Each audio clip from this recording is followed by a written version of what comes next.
Bismillahirrahmanirrahim. Assalamualaikum warahmatullahi wabarakatuh. Bismillah, alhamdulillah, wassalatu wassalamu ala rasulillah. La hawla wa la quwata illa billah. Subhanaka la ilma lana illa ma 'allamtana, innaka antal alimul hakim. Rabbi shrah li sadri wa yassir li amri wahlul 'uqdatam min lisani yafqahu qawli. Bapak-bapak, ibu-ibu, jamaah masjid Raudhatul Falah yang dimuliakan oleh Allah Subhanahu wa taala. Pertama, mari kita haturkan rasa syukur kita kepada Allah Subhanahu wa taala dengan mengucapkan alhamdulillahirabbil alamin, summa alhamdulillahirabbil alamin, walhamdulillahirabbil alamin. Atas limpahan rahmat hidayah inayah kepada kita semuanya, nikmat sehat jasmani sehat rohani, nikmat iman Islam istiqomah melakukan kebaikan dan amal soleh. Mudah-mudahan semua rangkaian amal ibadah kita diterima oleh Allah Subhanahu wa taala. Yang kedua, ucapan Allahumma sholli wa sallim wa barik ala sayyidina Muhammad selalu terhaturkan kepada junjungan kita Nabi besar Muhammad sallallahu alaihi wasallam. Para jamaah sekalian rahimakumullah, mari kita lanjutkan kajian kita surat At-Taubah ayat ke-80. Semoga ayat-ayat yang kita kaji bisa menambahi ilmu pengetahuan agama kita. Tambahnya ilmu pengetahuan agama kita seiring dengan tambahnya ketebalan iman dan ketakwaan kita kepada Allah Subhanahu wa taala. Ala hadhihi as-salihah al-fatihah. A'udzu billahi minasy syaithanir rajim. Bismillahirrahmanirrahim. Alhamdulillahi rabbil alamin. Ar-Rahmanir Rahim. Maliki yaumiddin. Iyyaka na'budu wa iyyaka nasta'in. Ihdinas siratal mustaqim. Siratal ladzina an'amta 'alaihim ghairil maghdubi 'alaihim waladdallin.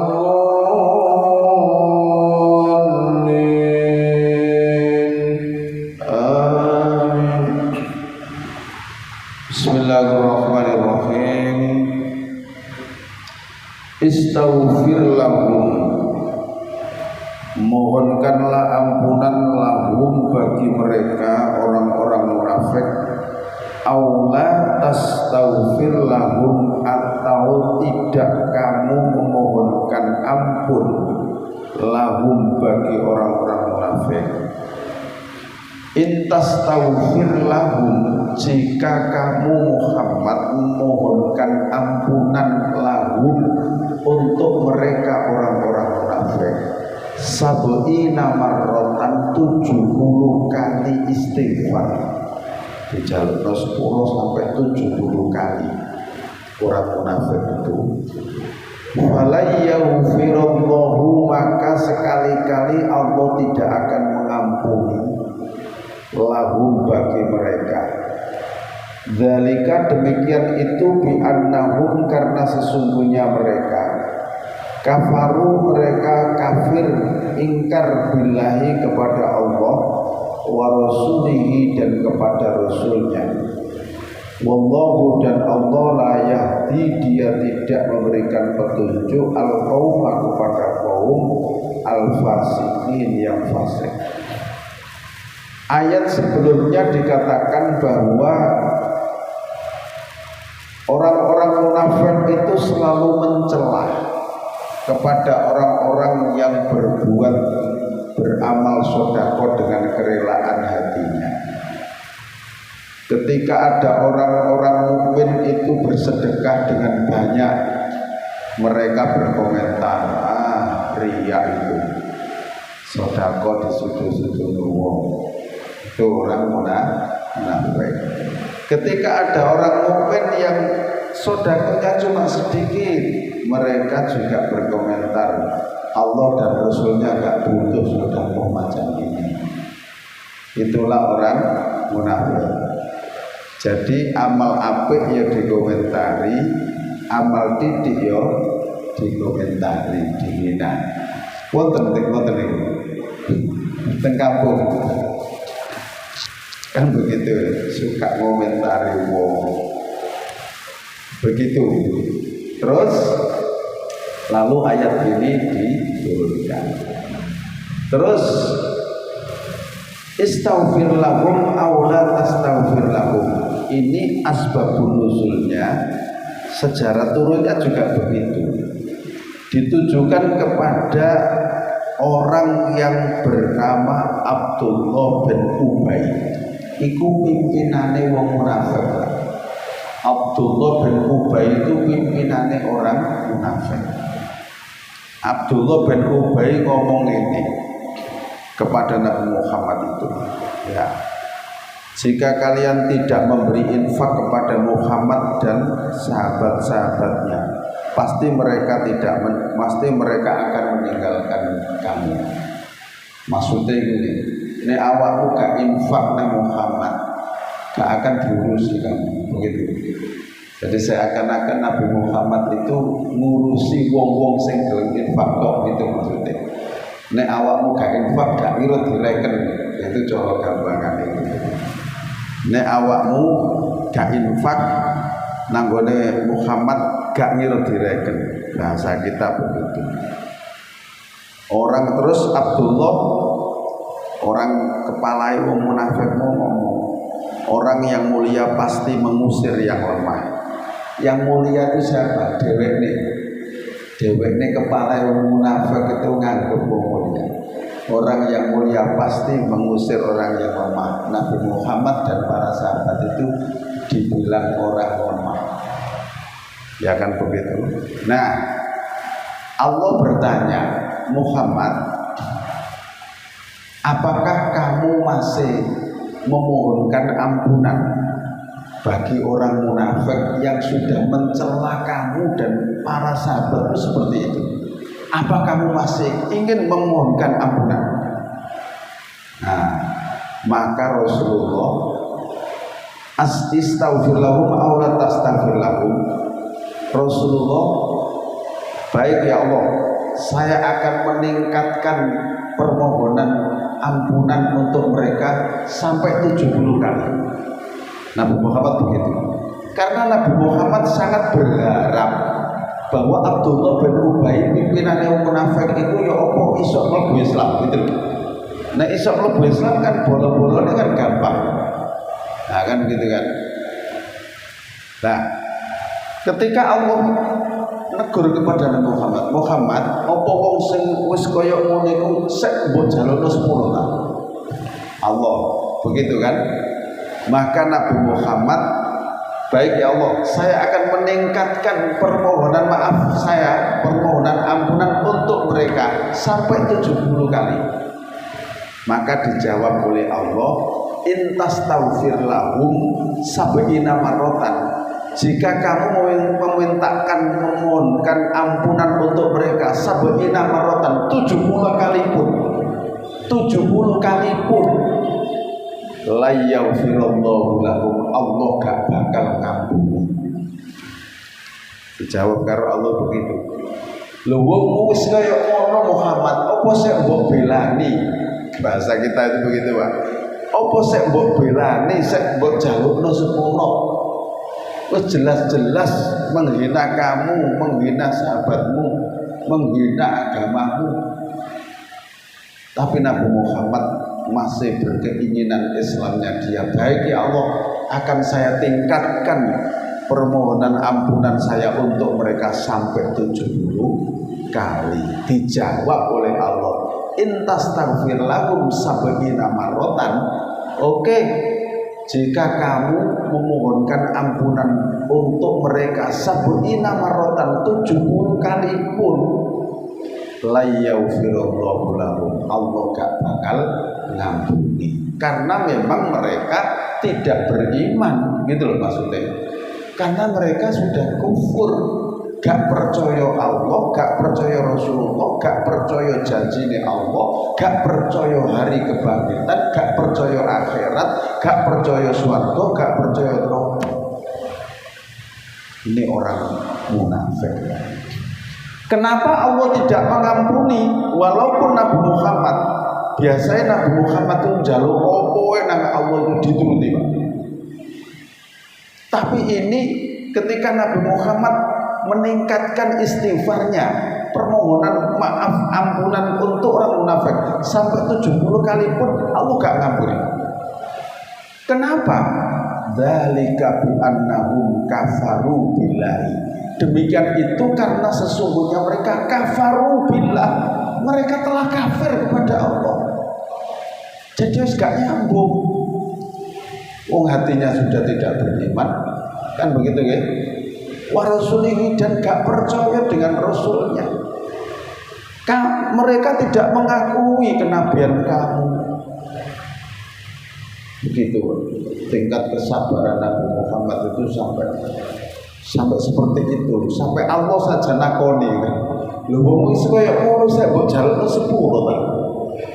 Maka Nabi Muhammad, baik ya Allah, akan saya mintakan ampun 70 kali lagi. Sampai kayak ngono Nabi Muhammad. Terus tak Muhammad masih awakmu lho istighfar sampai 70 untuk mereka. Fala yaghfirullahu lahum, Allah gak bakal ngampuni karena mereka sudah kafir. Gitu ya. Wallahu la yahdil qaumal fasikin, dan Allah sekali-kali tidak akan memberikan petunjuk kepada kaum yang fasik, kaum yang hatinya tidak ada keinginan untuk berbuat kebaikan. Itu fasik namanya. Gitu kan. Ya, ini orang munafik. Nah, fariha, bergembira, al-mukhallafuna, orang-orang yang ditinggalkan tidak ikut dalam peperangan Tabuk. Ini perang Tabuk, Pak, yang kemarin saya sampaikan, perang yang paling sulit dihadapi oleh Rasul. Selain medannya itu jauh dari kota Madinah, 610 km dari kota Madinah, panas terik, melawan tentara Romawi, orang-orang Nasrani akan menyerang Rasulullah ke kota Madinah. Maka dihadang oleh Rasulullah di tempat yang namanya Tabuk, jarak dengan kota Madinah 600 km, 600 kilo, ya, panas. Maka bergembira orang-orang munafik yang ditinggalkan tidak ikut perang bimak'adihim, di tempat duduk-duduk mereka, di tempat duduk-duduk mereka, khilafah Rasulillahi, setelah keberangkatan Rasulullah. Wakarimu, dan mereka tidak ingin ayyujahidu, bahwa mereka itu berjihad bi amwalihim, dengan harta mereka, wa anfusihim, dan diri mereka, fi sabilillahi, di jalan Allah. Wa qalu, dan mereka berkata kepada teman-teman mereka sesama munafik, la tanfiru, jangan kamu ikut berangkat berperang, fil harri, dalam panas seperti ini. Kul, katakan Muhammad, naru jahannama, neraka jahanam, asyaddu harra, lebih dahsyat panasnya daripada panasnya peperangan yang ada di Tabuk. Laukanu yafqahun, jikalau mereka itu memahaminya. Ayat ini, kenapa orang-orang munafik tadi kok ditinggal, tidak ikut berperang? Itu jadi ditinggalkan Rasulullah tahu bahwa Abdullah bin Ubay pimpinane wong munafik mau karo bolo-bolone kate melu perang Tabuk. Kate ikut berangkat perang Tabuk. Tapi Rasulullah sudah tahu karena ini sudah kejadian berkali-kali. Nek wong munafik ku melu perang pasti engko gebosi. Gitu. Bukan malah ikut menyemangati peperangan, ikut gembosi wong mukmin sing semangat itu digembosi, diajak balik dalan. Ya munafik. Itu sudah terjadi pada waktu perang Badar. Perang Badar itu juga begitu, Pak. Orang munafik itu ikut. Makanya hitungannya perang Badar itu sebenarnya 313 melawan orang 1000. Begitu kan? 313 yang 13 balik dalam. Sopo itu wong munafik yang dipimpin oleh Abdullah bin Ubay tadi itu balik dalam, gak ikut perang, malah ngendor-ngendor. Maka Rasulullah menolak keikutsertaan mereka, tidak ikut perang Tabuk. Daripada nanti ikut perang juga mereka hatinya juga tidak ikut perang, tapi ingin mengacaukan keadaan di sana. Maka ketika mereka tidak ikut berperang, gak oleh melu, mereka malah bergembira. Mudah syariat ini wis gak kepengin melu perang. Farihal mukhallafun, maka mereka bergembira malah kondo-kondo cone la tanfiru fil har, tambah tepaan. Gak usah berangkat perang, gak usah berangkat perang. Gak usah berangkat perang dalam perang yang sangat panas ini. Ya, medannya jauh, panas, perbekalan kurang. Ya, pasti konyol kita kalau itu. Nah, setelah Nabi Muhammad pulang dari perang Tabuk dengan kemenangan dan keselamatan, Nabi Muhammad disuruh menyampaikan oleh Allah, "Kul, wahai orang-orang munafik, jikalau kamu tidak ikut perang alasanmu karena panas, maka naru jahannam asyaddu harra." Panasnya neraka jahanam lebih dahsyat daripada panas yang dihadapi sekarang ini. Nah, seperti itu gitu. Jadi naru jahannam asyaddu harra, maka panasnya neraka jahanam itu lebih dahsyat daripada panasnya kondisi peperangan. Lau kanu yafqahun, jikalau mereka itu mau memahami.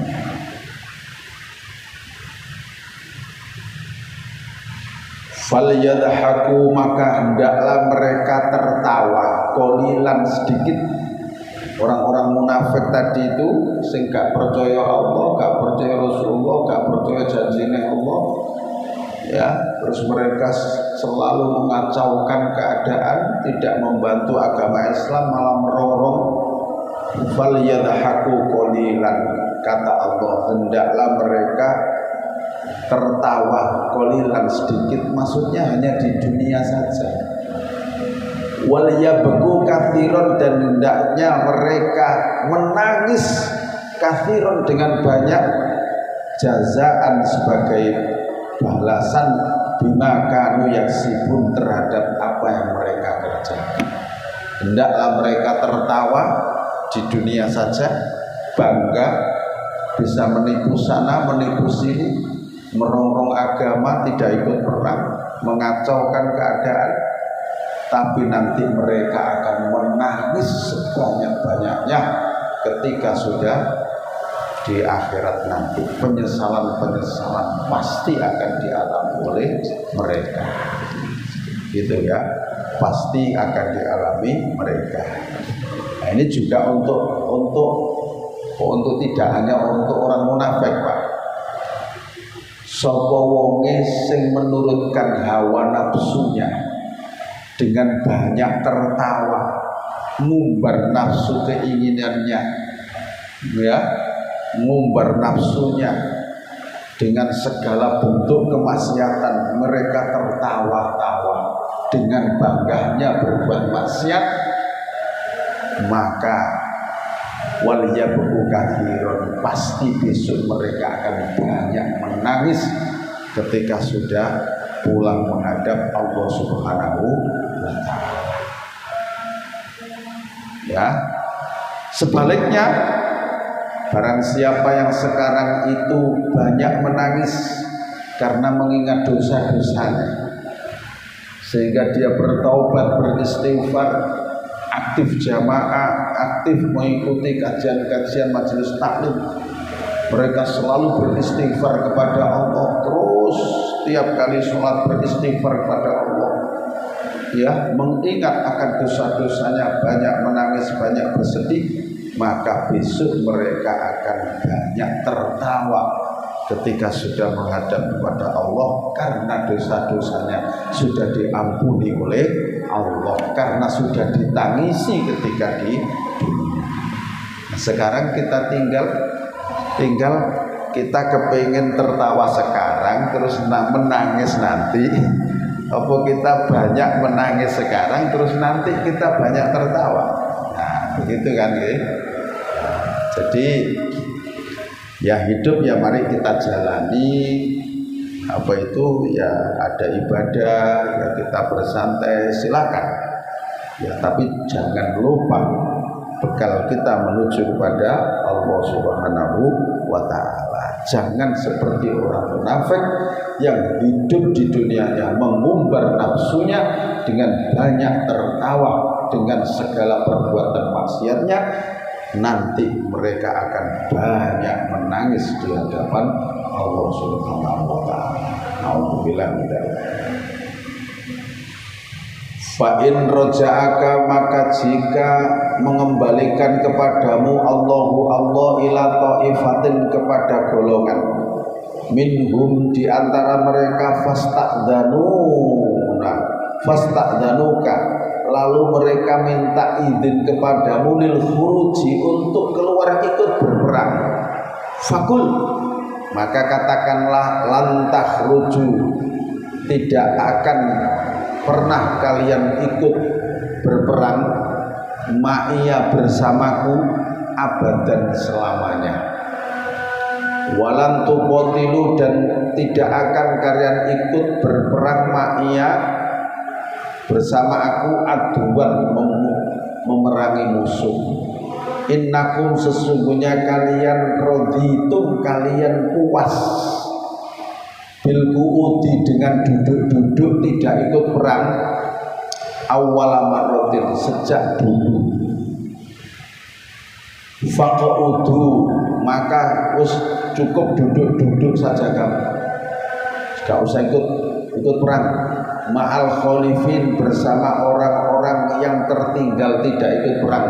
Kumpul karo wedok-wedok, orang-orang yang lemah, kumpul karo arek-arek cilik, terus gak usah ikut perang. Nah, ayat ini maksudnya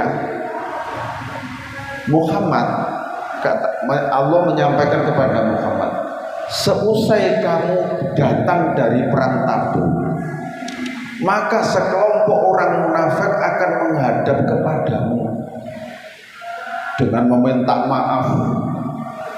Ya, gaya munafik mau kan begitu kan.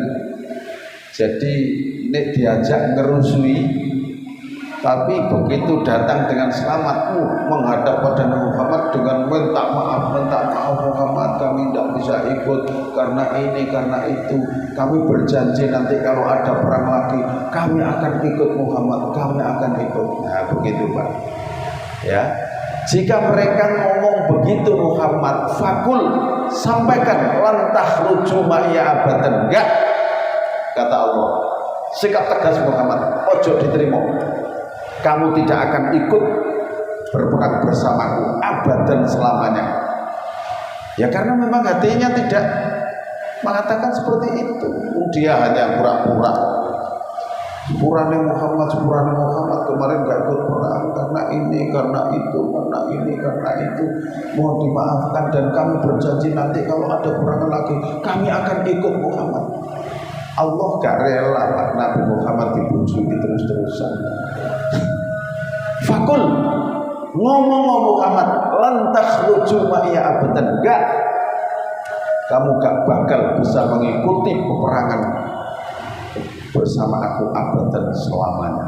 Wis salawase kamu gak usah ikut perang. Gitu. Walan tuqatilu ma'iya aduwan, dan juga selamanya kamu tidak akan bisa mengikuti memerangi musuh-musuh. Karena apa? Innakum raditum bil qu'udi. Karena kamu memang puas dengan duduk-duduk tidak ikut perang. Hatimu puas. Ya. Awal sejak dulu begitu kok sikap kamu. Itu Pak. Sejak dulu begitu.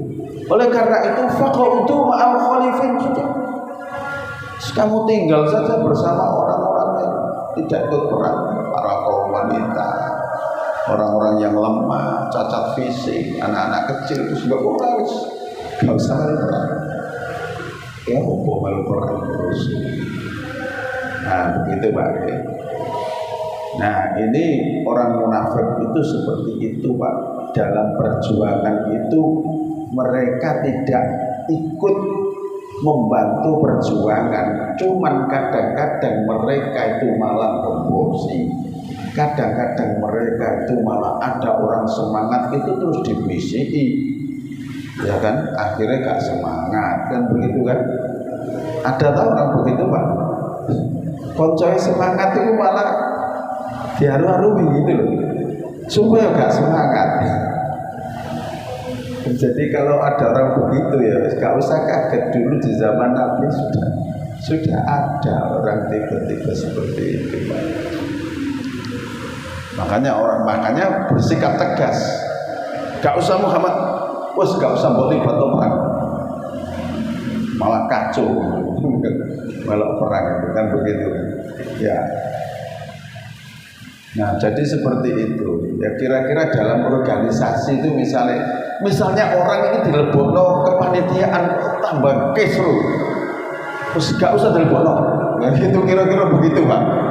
Iki nek masuk ke pengurusan resek biasanya. Kan ngoten nggih. Biasa resek wong iki. Gak usah dilebokno kepanitiaan. Boleh begitu itu Pak, sama dengan ini. Loh, kok mati? Cek. Napa?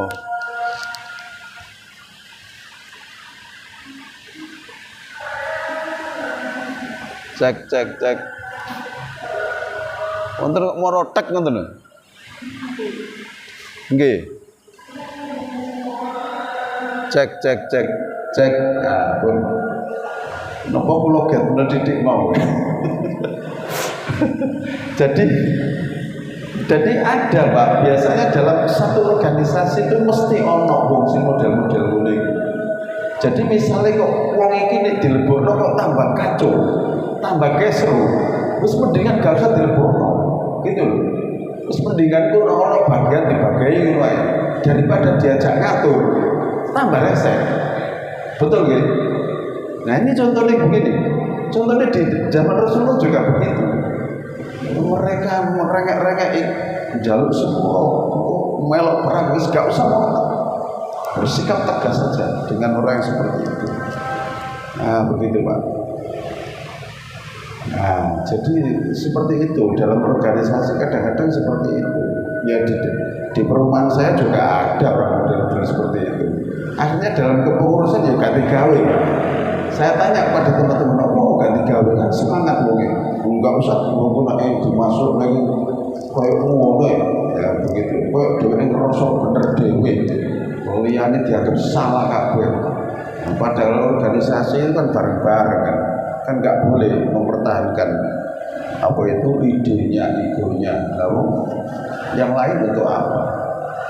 Nah, kalau hanya untuk mempertahankan idenya, ya gaya apa rapat itu? Terus gak usah rapat, terus putus di WA. Kan begitu Pak ya? Gitu ya. Ya jadi begitu. Nah ini kan dalam konteks peperangan. Kalau saya bawa dalam konteks keorganisasian ya seperti itulah kira-kira. Gitu loh ya. Seperti itu. Wala tusolli, dan jangan kamu sholat, jangan kamu mensolati ala ahadin, atas seseorang minhum, di antara mereka orang munafik, mata yang mereka telah mati abadan selamanya. Wala takum, dan jangan kamu berdiri berdoa ala kubrihi, di atas kuburnya. Innahum, sesungguhnya mereka kafaru, mereka telah kafir billahi, kepada Allah wa rasulihi, dan kepada rasulnya, wa matu, dan mereka mati, wa hum, sedangkan mereka fasikun, orang-orang yang fasik. Ayat ini turun berkaitan dengan Abdullah bin Ubay tadi. Abdullah bin Ubay tadi itu kepalanya orang munafik, pimpinannya orang munafik. Abdullah bin Ubay ini meninggal, Pak. Meninggal dunia itu, setelah meninggal dunia, anaknya itu mendatangi Rasul. Ya Rasul, ayah saya sekarat, sakaratil maut, begitu ya, mau nazar. Saya suka kalau Rasulullah datang ke sana. Begitu Pak. Maka Rasulullah datang. Setelah dari situ sudah meninggal dunia. Anaknya usul lagi. Ya Rasul, saya suka dan saya senang jikalau engkau mensolati bapak saya. Padahal munafik. Jikalau engkau mensolati bapak saya. Baik. Terus Rasulullah maju, Pak. Diikuti para sahabat di belakangnya. Ketika Rasulullah itu mau mensolati Sayyidina Umar itu sahabat yang paling berani dan cerdas. Bajunya Rasulullah ini agak ditarik. Rasulullah mau maju, jadi imam itu digandoli. Kemudian Rasulullah itu bisik ke Rasulullah, ya Rasul, bukankah dia ini orang munafik ya Rasul? Panjenengan mendoakan saja tidak boleh, apalagi mensolati. Ya, tapi Rasulullah masih kepingin mensolati, Pak. Lalu ayat ini turun, langsung diturunkan oleh malaikat Jibril. Muhammad, ini dari Allah. La tusolli ala ahadin minhum mata abadan. Jangan kamu mensolati seseorang di antara mereka orang munafik yang dia telah mati selamanya. Jadi maksudnya mati itu mati hati nih. Walaupun dia kemarin hidup itu sejatinya mati, Pak. Sing mati apa nih? Hati nih. Siji jadi gak oleh nyolati wong munafik, maksudnya karena dia kafir, Pak. Bukan munafik yang amaliyahnya loh. Karena akidahnya memang sudah kafir. Walatakum ala kubri, jangan kamu berdiri di atas kuburnya mendoakan seperti kamu mendoakan para sahabatmu yang beriman itu. Nah gitu Pak. Ini wong munafik loh Pak. Engko digawe dalil siji. Di Al-Quran dikatakan walatakum ala kubrihi, dan jangan kamu berdiri di atas kuburnya mendoakan, gak boleh. Iki wong munafik sing gak oleh iki. Kadang-kadang salah dalil kok, ngambil dalil kok gak tepat pada sasarannya. Nabi Muhammad ngene iki ditegur Allah mergo wong munafik. Gitu loh. Jangan kamu mensolati seseorang di antara mereka orang munafik yang telah mati selamanya. Walaupun dia masih hidup, sudah sejak dulu mereka mati karena hatinya tidak beriman. Wala takum ala kubrihi, dan jangan kamu berdiri di atas kuburnya mendoakan seperti kamu berdiri ketika para sahabatmu orang-orang beriman itu meninggal dunia. Karena di dalam hadis Rasulullah itu mengatakan kepada para sahabat, tatkala Karena Nabi Shallallahu Alaihi Wasallam idza faragha min dafnil mayyit, Nabi Muhammad itu ketika selesai menguburkan mayit, waqafa alaihi, Nabi Muhammad berdiri sejenak, ya, mandek dulu di atas kuburnya. Faqala istaghfiru li akhikum was'alu lahu at-tathbita fa innahu al-ana yus'alu.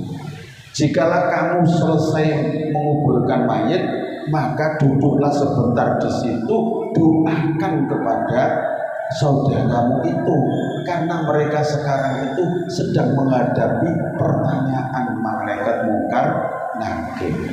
Itu. Maka Rasulullah terbiasa ketika selesai dikuburkan duduk sebentar mendoakan mayit itu. Nah, maka Nabi Muhammad gak boleh wala takum ala qabri, jangan kamu berdiri di atas kuburnya mendoakan seperti biasanya kamu lakukan ketika para sahabatmu meninggal dunia. Gitu, Pak. Kenapa tidak boleh? Innahum kafaru, karena mereka telah kafir billahi kepada Allah Rasuli dan Rasulnya, wa matu, dan mereka mati, wa hum fasikun, sedang mereka dalam keadaan berbuat fasik. Barangkali ada yang ditanyakan, monggo, terkait tadi yang kita pelajari.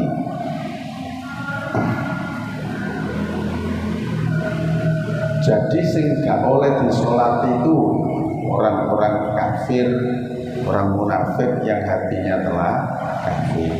Adapun orang yang beriman tetap wajib disolati. Itu nggih, tetap wajib disolati. Urusan dheweke waktu uripe gak sholat, urusane dheweke karo Allah, karena dia masih iman, masih percaya Allah, masih percaya Rasul, masih agama Islam, ya tetap kewajiban kita mensolati untuk menjalankan syariat.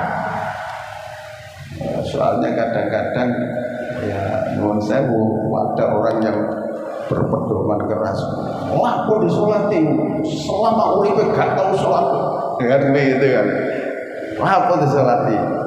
Nek kabeh wong pikirane kaya ngono, lak gak ono salat jenazah. Nek gak ono salat jenazah berarti kita tidak menjalankan syariat. Ya tambahan pernah dosa kabeh wong sak kampung kan begitu. Ya kalau urusan dia enggak sholat, enggak puasa, ya urusannya dia sama Allah. Apa awak dhewe kok kate menggantikan hisab malaikat itu, kok ikut menghisab, itu tugas malaikat ya. Nah, kan begitu, jadi jelas gitu, jadi jelas begitu. Ya, orang meninggal dunia di kampungnya saya no, pulang pulang persaksian, mayat ini saya nomor betul, saya nomor betul, saya nomor betul, ya tetap saya, karena apa? Dia masih beriman, gitu loh. Dia masih beriman kok. Ya saya lah. Sayanya apa? Satu, dia masih beriman. Sayanya lagi apa? Dia sudah mengakhiri seluruh perbuatan jahatnya. Berarti kan sampai kan? Oh berarti dengan mati itu apa? Kan begitu kan? Soalnya itu gak meresahkan wong kampung. Bukan begitu. Jadi baiknya di situ, Pak. Gitu, Pak. Oh, muni saya gak gelem. Ngono malah kadang-kadang kamu muni saya padahal dia itu bukan orang saya, meniti mintai pertanggungjawaban itu apa? Ya engko gisik le. Bukan aku ngomong saya karena dia itu orang beriman. Kan begitu kan? Aku ngomong saya karena dia sudah dengan mati itu dia sudah mengakhiri seluruh perbuatan jeleknya di muka bumi. Gitu loh, sayanya di situ. Nah, gitu loh. Adapun masalah amalia ya urusannya Allah. Awak dhewe ketemu urus amalan orang. Jadi yang tidak boleh ini karena Allah, tidak boleh mensolati karena dia munafik, telah kafir, tidak boleh berdiri di atas kuburnya mendoakan karena dia telah munafik, telah kafir nantinya. Gitu loh. Adapun yang tidak munafik, tidak kafir, ya wajib. Gitu ya, paham ya? keterangan begini hendaknya kita jadikan pegangan, Pak. Jadi biar kita tidak terombang ambing kalau ada orang ngomong gini, gak bingung. Nah, ini gunanya kita mengaji ya biar tambah ilmu pengetahuan kita. Gitu ya. Sampai di situ kita akhiri, mudah-mudahan keterangan-keterangan ini bisa nambahi untuk pengetahuan kita. Kita akhiri dengan doa kepada majelis. Subhanakallahumma wa bihamdika asyhadu an la ilaha illa anta astaghfiruka wa atubu ilaik. Assalamualaikum warahmatullahi wabarakatuh.